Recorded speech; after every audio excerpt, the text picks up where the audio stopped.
Jadi nggak langsung orang kena kolesterol, serangan jantung, stroke, nggak, dia ngasih tanda dulu. Susah tidur, susah BAB, dia ngasih tanda dulu Pak Bu. Mudah letih, obesitas, bau kurang sedap, nyeri otot, gangguan pencernaan. Termasuk yang orang dikit-dikit ngantuk. Ya, ada orang tipikalnya sebentar-sebentar ngantuk.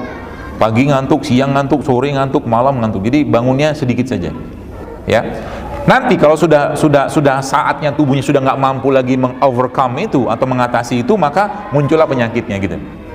Jadi keluhan namanya. Nah, penyebabnya apa sebenarnya? Kalau saya boleh katakan, beberapa penyebab yang membuat ini based on makanan semua ya. Kenapa saya katakan seperti ini? Karena Anda mau sehat. Kalau Anda mau sehat dan bebas dari penyakit, saran saya apa penyebabnya atau apa pemicunya? Sebagian besar disebabkan oleh 3 hal ini, Bapak sekalian.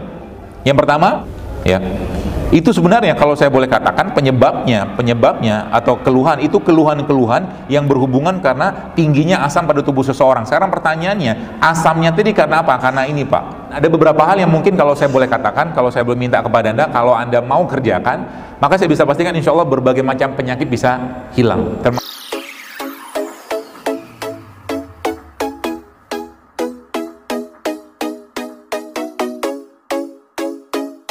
Jadi kalau bibirnya nggak merah, ya ada something wrong itu dengan jantungnya, kan?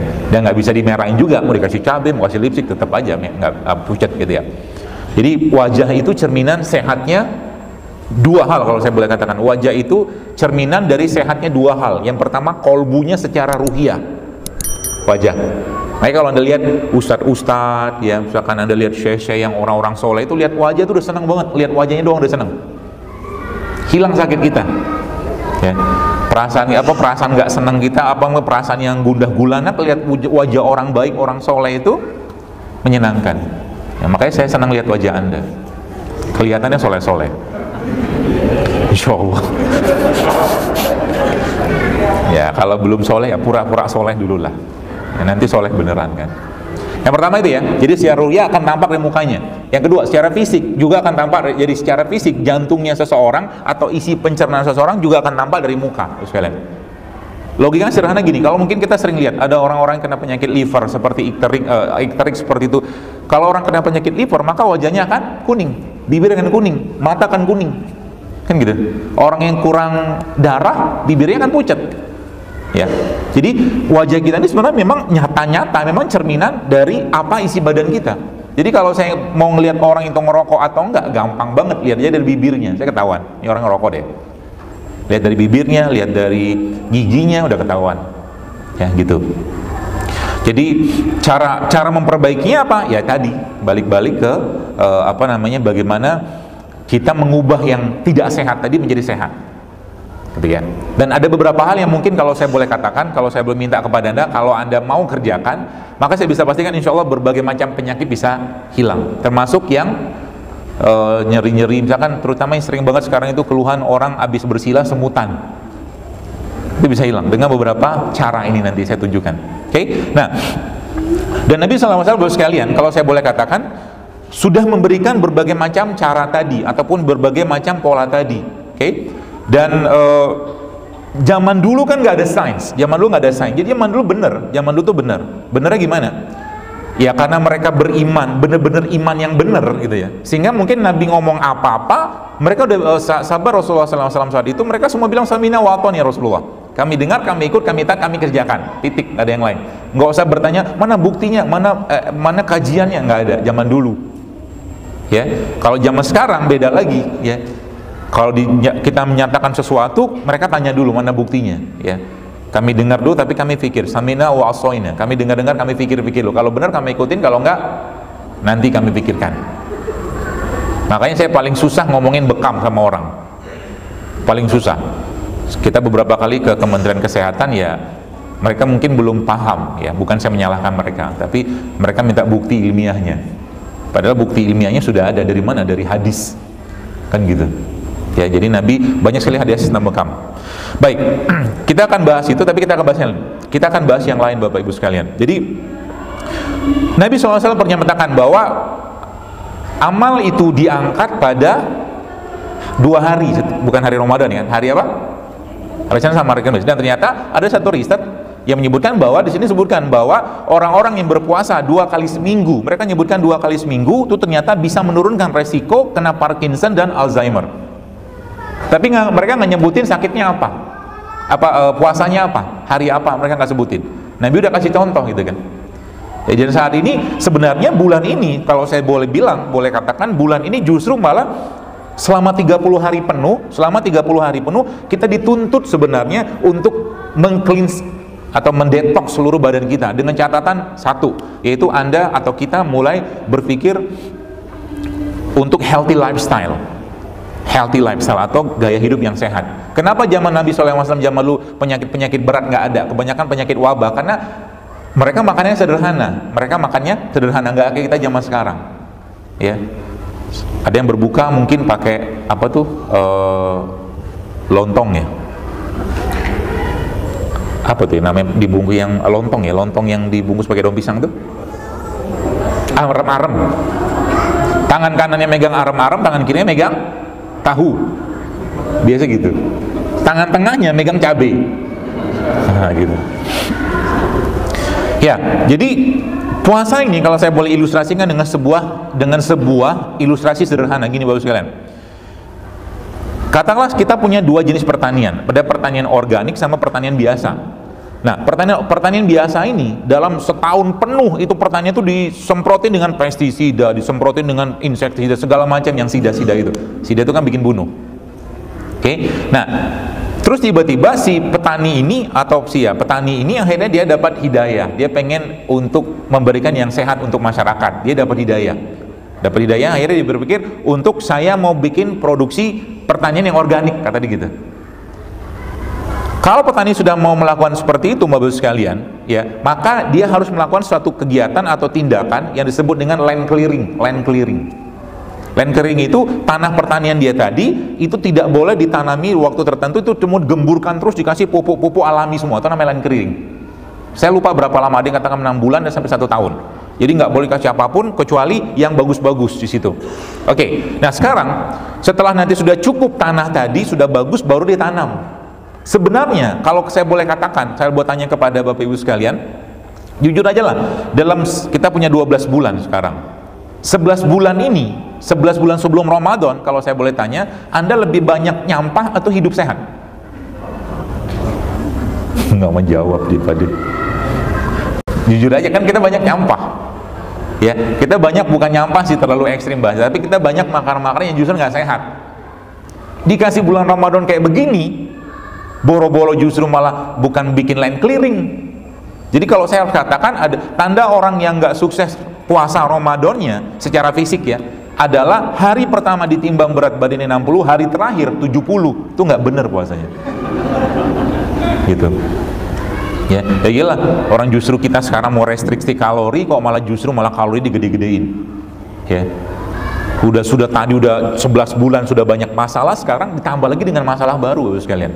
Ya, makanya kita lihat video ini, ya kita lihat ternyata fase-fase puasa tuh ada fase-fase puasa, kita lihat ya.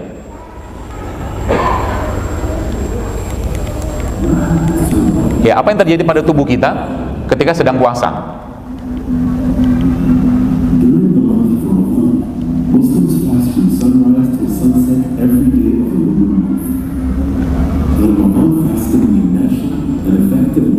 Ya, cara terbaik untuk detox dan revitalisasi sel, dan ada fase-fasenya. Tapi ini bisa terjadi kalau Anda healthy eating plan, hanya healthy eating plan, dan tidak berlebihan saat iftar, dan hindari makanannya diolah dan makanan digoreng, karena kita cuma punya waktu sedikit untuk makan dan minum.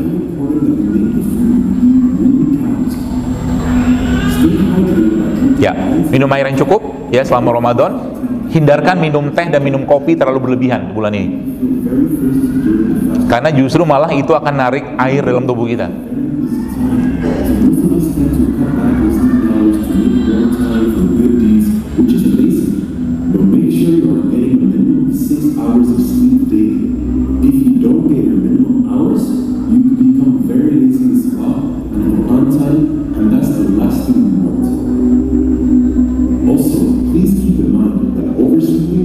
Ya, oversleeping ya, kemarin Ustaz Khalid bilang tidur terus-terus.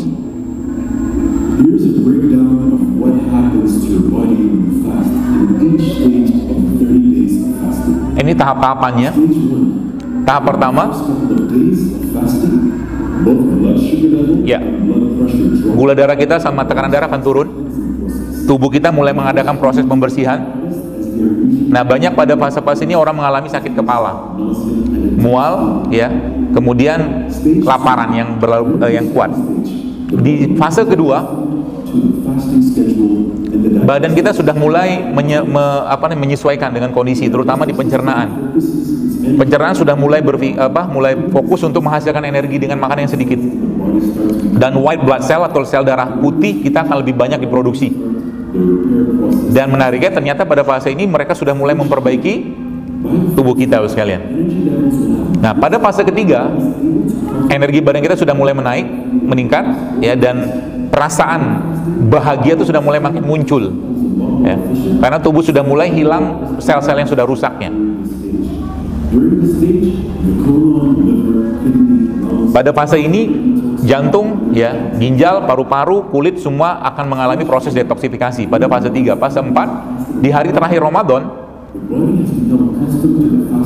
ya, dia sudah mulai menyesuaikan. Badan kita malah jauh lebih berenergi, dan peningkatan memori dan konsentrasi. Di fase ini, proses penyembuhan tadi sudah mulai makin kuat, ya, dan tubuh kita bisa mencapai fase maksimumnya.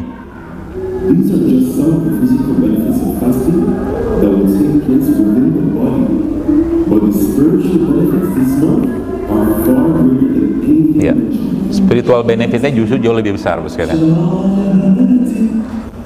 Jadi siap untuk puasa sehat? Serius ya? Nanti akan ada mandor yang lihat waktu bukanya. Baik, healthy eating plan. Kunci di situ, bos sekalian. Healthy eating plan. Kenapa? Healthy eating plan tadi di situ sebutkan bahwa kalau nggak pakai healthy eating plan akan sulit, bos sekalian. Terutama ketika Anda sedang berbuka, kalau saya boleh sarankan, hindarilah makanan-makanan yang diproduksi atau dimasak dengan menggunakan gula pasir terlalu berlebihan. Ya, seperti apa?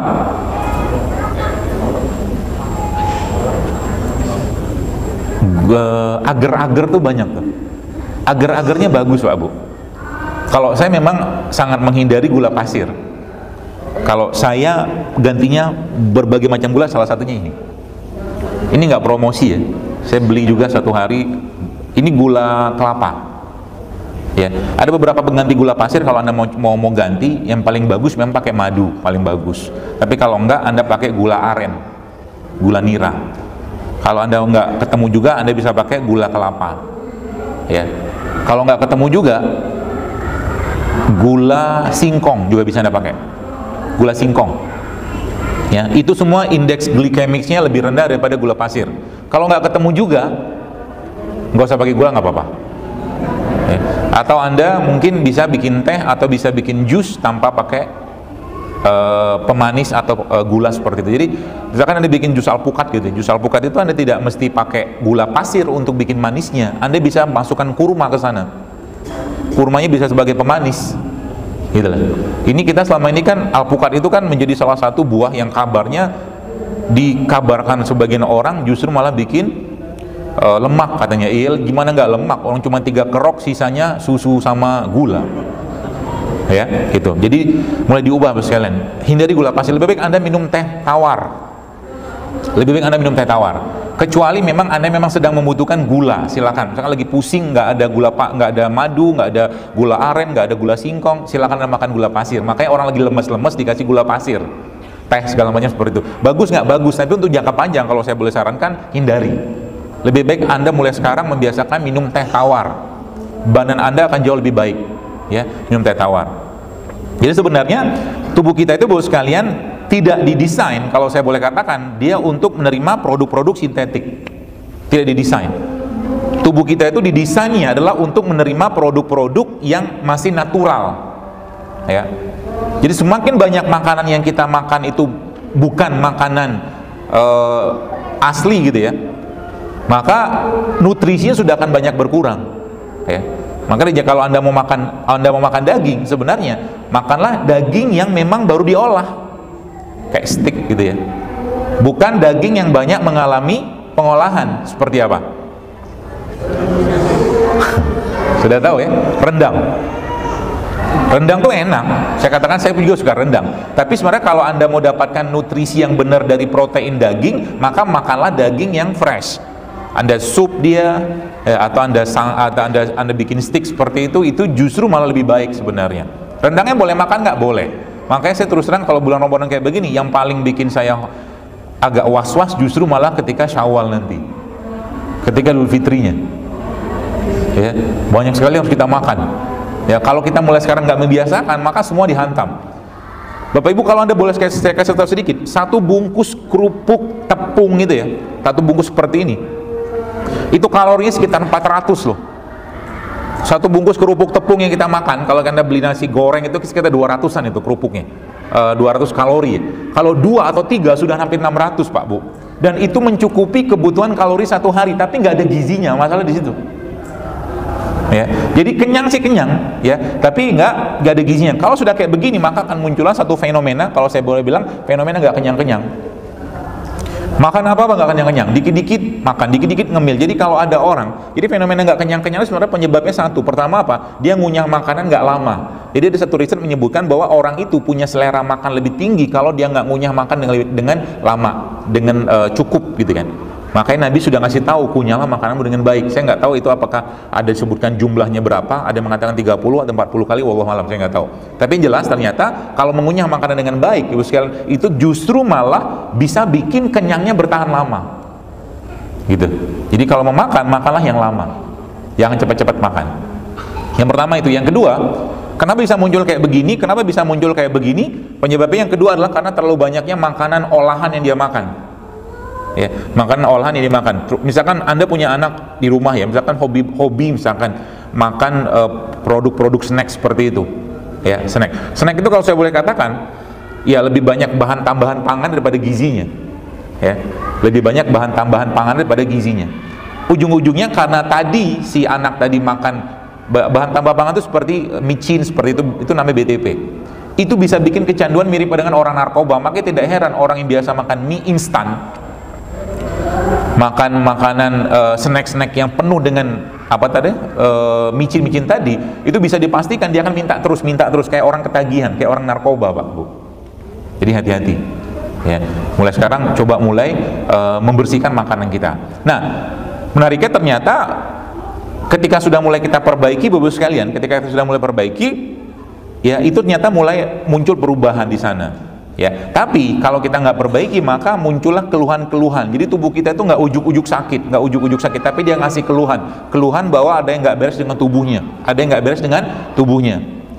Jadi nggak langsung orang kena kolesterol, serangan jantung, stroke, nggak, dia ngasih tanda dulu, susah tidur, susah BAB, dia ngasih tanda dulu Pak Bu.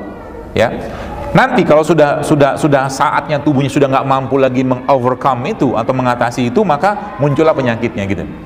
Jadi keluhan namanya. Nah, penyebabnya apa sebenarnya? Kalau saya boleh katakan, beberapa penyebab yang membuat ini based on makanan semua ya. Kenapa saya katakan seperti ini? Karena Anda mau sehat. Kalau Anda mau sehat dan bebas dari penyakit, saran saya perbaiki makanan, gak ada yang lain. Kalau mau sehat, ya. Apa penyebabnya atau apa pemicunya? Sebagian besar disebabkan oleh 3 hal ini, Bapak sekalian. Yang pertama, asam yang berlebihan. Yang kedua, radikal bebas. Yang ketiga, kurang minum. Kita akan bahas mungkin yang pertama aja ya, asam berlebihan. Bapak Ibu sekalian, sekarang keluhan kayak begini banyak banget.